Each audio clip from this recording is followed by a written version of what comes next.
समतल में गति। So first we have to discuss what is plane. समतल क्या चीज़ होता है?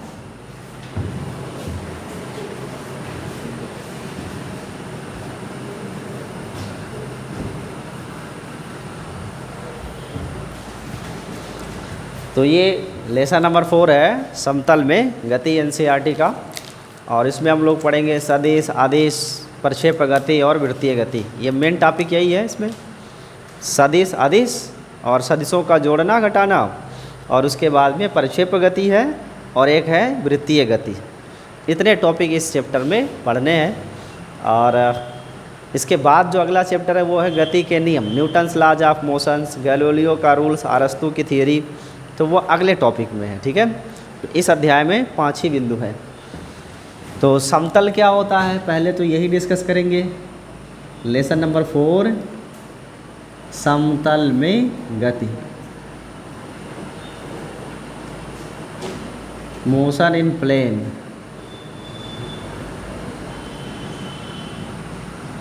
तो पहले इसे समझ लो, समतल क्या होता है जी। देखो मैंने कहा कि पिछले अध्याय में जो हमने पढ़ा वो सब गति के संबंधित पढ़ा है, वेग, त्वरण, विस्थापन, यही सब पढ़े हो। पर वहाँ जो हमने पढ़ाई किया उसमें हमने ये सीखा कि सड़क पर कोई कार चल रही हो तो सड़क के उस कार की कंप्लीट व्यवस्था को हम ग्राफ पेपर पे कैसे दर्शाएंगे। यही उस अध्याय में पढ़े हो आप, इसके पहले वाले में। यानी सड़क की बात को किस पे लाना है, बोर्ड पे लाना है। तो उसके लिए कुछ मानक पैमाना होगा। और जो गति होती है वो किसी एक के सापेक्ष होती है। जैसे कोई आदमी सड़क पे खड़ा है और कार जा रही है तो उस आदमी के सापेक्ष कार की स्थिति का अवलोकन करते हैं हम। या कार के अंदर कोई आदमी बैठा है, कार के सापेक्ष ही कार की गति का अध्ययन करते हैं। यही सब पिछले अध्याय में हम पढ़े हैं। और उस अवलोकन में हमने बहुत सारी धारणाएं सीखी हैं। उसमें सबसे इम्पोर्टेंट धारणा थी रिफरेंस फ्रेम, निर्देश तंत्र। जैसे एनसीईआरटी वाला एक क्वेश्चन था ना कि एक पट्टे पर एक बच्चा खड़ा है, उसका दाएं माता और बाएं पिता है और पट्टा गति कर रहा है। तो कभी बच्चा माँ की तरफ जाता है और कभी पिता की तरफ जाता है। तो माता पिता के सापेक्ष उसके गति का एक बार अध्ययन किया गया था। फिर उसके बाद में पट्टे से बाहर कोई आदमी खड़ा है, उस स्टैटिक ऑब्जर्वर यानी स्थिर प्रेक्षक के सापेक्ष भी हमने उस बालक के गति का अध्ययन किया था। इस चैप्टर में आपको करना क्या है, प्लेन क्या होता है पहले ये समझना होगा। तो प्लेन, जैसे ये बोर्ड है ना, ये प्लेन है, लेकिन याद रखना ये जो हम बोर्ड प्लेन बना रहे हैं इसमें तो गति होती नहीं है। गति कहाँ होती है, सड़क पे होती है ना। सड़क पे होगी, ग्राउंड में होगी, वहाँ गतियाँ होंगी। आपके कॉपी में कार थोड़ी ना चलेगी। तो बाहर की जो स्थिति है उसे कहाँ लाना है, हमें पेपर पे लाना है। तो उसके लिए कुछ पैमाना मानना पड़ता है। उसमें से एक इकाई क्या है, समतल। जैसे जब कोई कार सड़क पर चलती है तो या तो वो एक्स डायरेक्शन में जाएगी या फिर एक्स के विपरीत जाएगी, या वाई डायरेक्शन में जाएगी या वाई के विपरीत जाएगी। यानी लंबाई या फिर चौड़ाई, इसी दिशा में तो वो गति करेगी। ऐसे क्या हवा में ऐसे उड़ने लगेगी? नहीं। अब कारें आ रही है, हवा में भी उड़ सकती हैं, तो वो अलग मुद्दा है। लेकिन अभी जो मुद्दा है वो ये है कि अगर हम इस तरीके से एक प्लेन लें ऐसे, तो ये बिल्कुल समतल पे है। इसमें से एक आपका होता है यक्स और एक होता है वाई। तो ये एक्स वाई प्लेन हो गया। इसे क्या कहेंगे, x y plane. X y समतल है ये, ठीक है। बार बार ये यक्स वाई जो खींचते हो उसको ऐसे खींचा जाता है ना कि ये यक्स है और ये वाई है, ऐसे ही तो खींचते हैं। तो इसका मतलब ये ऊपर नहीं होता है, इसका मतलब समतल है। ऊपर कौन होगा, जेड। कैसे, इसमें से एक आपका एक्स डायरेक्शन हो गया और एक हो गया वाई, और इन दोनों के लंबवत जो तल होगा उसे कहेंगे जेड। तो ये जेड एक्सिस हो गया, इसे जी एक्सिस भी कहते हैं। अब यहाँ देखो कितने अच्छा आ गए भाई, 3 अच्छी एक्स वाई और जेड। यहाँ पर अगर आप देखो तो एक प्लेन आपको मिल गया एक्स वाई, ये एक्स वाई प्लेन है। ऐसे यहाँ अगर हम बनाए तो एक प्लेन यहाँ भी तो बन रहा है, पर ये प्लेन कौन है, यक्स और जेड का है। इसे बोलते हैं यक्स जेड प्लेन या z x plane, z x plane कहते हैं। ठीक ऐसे हम वाई का और जेड का ले सकते हैं। बट बनेगा नहीं अच्छे से ये। ऐसे बनाते हैं तब हो सकता है बन जाए ऐसे। ये एक प्लेन बन गया। इस प्लेन में क्या क्या है, वाई है और जेड है, तो इसे कहा जाएगा वाई जेड प्लेन। तो यहाँ देखो कितने तल आपको दिख रहे हैं, 3, x y plane, x y समतल, जेड एक्स समतल और एक है वाई जेड समतल। 3 बन गए यहाँ की नहीं। जैसे किताब होता है ना, फोल्ड करके ऐसे खोलोगे तो ऐसे ही बनेगा। अब हम गति का अध्ययन करें तो जैसे कोई कार थी, तो जो कार है या कोई साइकिल सवार है या कोई व्यक्ति है, वो इधर एक्स में जा सकता है, इधर गति करेगा, या वाई में आ सकता है, इधर गति करेगा, ऐसे तो होगा। लेकिन कोई अगर जहाज़ ले लो तो जहाज़ तो उड़ रही होगी ना हवा में ऐसे, या चिड़िया है उड़ रही है, तो वो देखो एक्स को भी कवर करती है, वाई को भी कवर करती है और हाइट भी उसके अंदर होती है। तो वो एक साथ 3 अक्ष को प्रभावित करती है, एक्स वाई और जेड। और यहाँ पे ये केवल एक टाइम पे एक ही अक्ष को प्रभावित करता है, चाहे एक्स चाहे वाई हो। ठीक है, तो एक प्लेन ये हो गया। तो ये जो बात है ये एक्चुअल में पृथ्वी की बात है। जो पृथ्वी है ना सरफेस, उसको लेते हैं, अब उसी के सापेक्ष आप क्षैतिज और ऊर्ध्व बनाते चलोगे। जैसे पृथ्वी है, इस पृथ्वी की अपनी एक मध्य से रेखा आ जाती है, इसे कहते हैं विषुवत रेखा। क्या कहते हैं? विषुवत रेखा।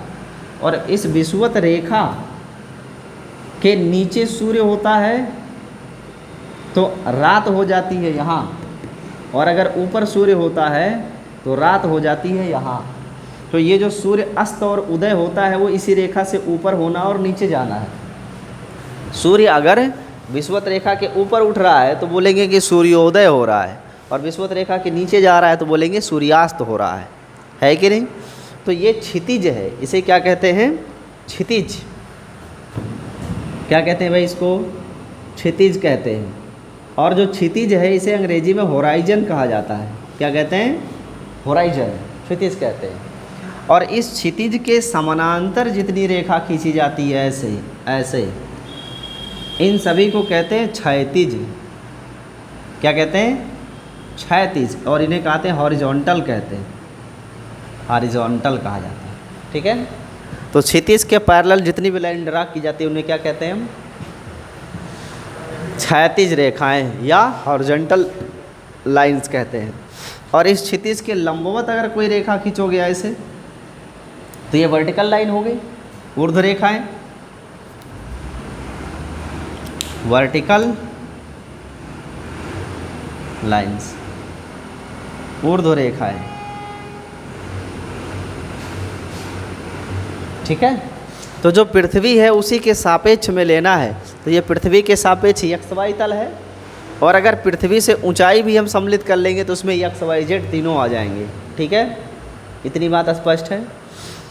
अब जो समतल है वो ज़रूरी नहीं पृथ्वी हो ऐसे हो, हम आनत तल भी बना सकते हैं। जैसे मान लो ये स्क्रीन पे है, यहाँ तक है।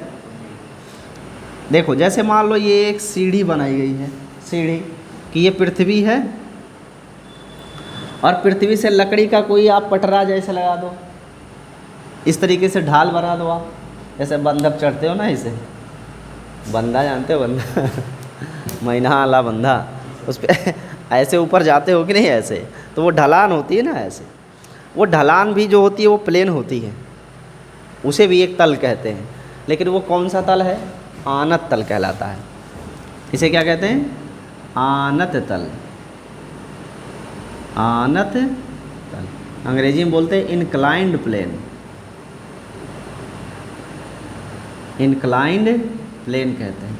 तो इस पर भी कोई ऑब्जेक्ट होगा तो वो गति करते हुए नीचे आएगा, कुछ कोण पे होगा ये। तो ऐसा भी तल हो सकता है। ये तल क्षैतिज भी हो सकता है, आनत भी हो सकता है और ऊर्ध्व भी हो सकता है। ठीक है, इसी में हमें गतियों का अध्ययन करना है। जैसे उदाहरण के लिए ये लड़का यहाँ दिख रहा है, यहाँ से कोई बंदूक से गोली चलाओ आप, गोली आपने दागा ऐसे, तो ये गोली ऐसे ऐसे जाके कहीं गिरेगी ना, गिरेगी कि नहीं? तो ये गोली देखो किस तल में गति कर रही है। ये हाइट है इसके अंदर, ऊंचाई, और ये क्या है? यक्स। यानी कौन सी प्लेन है ये, जेड एक्स प्लेन में है ना। अगर हम यहाँ से बंदूक से गोली दागेंगे तो ये गोली ऐसे जाके कहीं गिरेगी, तो ये कौन से प्लेन में गति हुआ, जेड एक्स प्लेन में गति हुआ ना, इसलिए इसे ऊर्ध्वाधर तल भी कहते हैं, ऊर्ध्व तल भी कहा जाता है। कौन सा तल, ऊर्ध्व तल। तो आदमी अगर ऐसे चल रहा है तो नो प्रॉब्लम, वो समतल में है। ऐसे चलेगा तो इसका अपना कोई अलग तल होगा। इस प्रकार की गति को कहते हैं प्रक्षेप्य गति। कौन सी गति कहते हैं भाई, प्रक्षेप्य गति, प्रोजेक्टाइल मोशन कहते हैं, प्रोजेक्टाइल मोशन। ऐसे ही किसी एक तल में हम चाहें तो कोई कण वृत्तीय गति भी कर सकता है, ऐसे गोल गोल घूम सकता है। जैसे मान लो घूमनी परैया सुने हो, ऐसे हाथ पकड़ के ऐसे गोल गोल घूमते हैं, तो ये क्या बनाता है, सर्किल बनाता है ना ऐसे। तो सर्किल हार्जेंट यानी क्षैतिज भी हो सकता है, और जो मौत का कुआं होता है डेथ वेल, उसके अंदर ऐसे चलाते हैं भाई, तो ऊर्ध्वाधर वृत्त भी तो हो सकता है। तो जब ऐसे गति कर रहा है तो ये कौन सा प्लेन है, वाई और जेड प्लेन है ना, ये वाला प्लेन है। और जब वो ऐसे ऐसे चल रहा है तो एक्स वाई प्लेन है। अगर ऐसे क्षैतिज गति कर रहा है ऐसे, ये कौन सा प्लेन है, एक्स वाई प्लेन। और अगर ऐसे गति कर रहा है तो ऊर्ध्व प्लेन हो गया, इसमें वाई और जेड आएगा, या एक्स और जेड आएगा, कोई एक प्लेन होगा। बात समझ में आ रही है। तो इन्हीं तलों के अंदर गतियों का हमें अध्ययन करना है। ये तल आप लिख लो 2 लाइन में, उसके बाद में एक एक करके राशियाँ पढ़ेंगे, सदिश क्या है और अदिश क्या है। स्टार्टिंग यहाँ से होगी, फिर आगे चल के और बातें आएंगी। तो पहले आप ये तल बना लो।